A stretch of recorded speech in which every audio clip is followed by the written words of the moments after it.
اگر گھر والے بلا وجہ ناراض ہوں تو وہاں ایک ورکر کو کس طرح سے ریئیکٹ کرنا چاہیے؟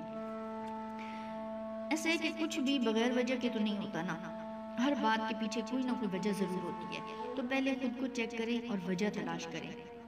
یہ ایک ذات کا وار بھی ہوتا ہے، ٹھیک ہے، مظلومیت سی آ جاتی ہے کہ بلا وجہ ڈانٹ پڑ رہی ہے،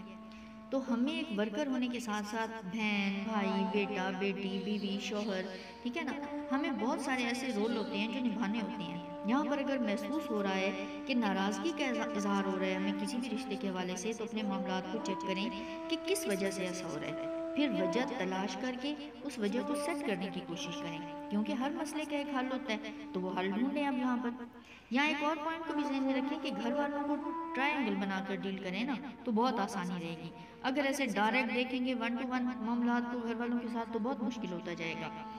اپنے مالک، اپنے اللہ کی نظر میں خود کو محسوس کر کے اپنے عمل کو خالص کرتے جانا ورکر کے لیے بہت ضروری ہے، کیونکہ ایز اے ورکر ہم نے دیے گئے سیٹ اپ میں اپنے ساتھ موجود لوگوں سے اپنے رشتے اور معاملات اپنے اللہ کی رضا کی خاطر بہترین طور پر نبھاتے ہوئے ساتھ ساتھ ورکنگ کرنی ہوتی ہے، اور یہ کرتے ہوئے ہی باطل کا ہم منہ توڑ جواب دے سکتے ہیں ہر بار کا۔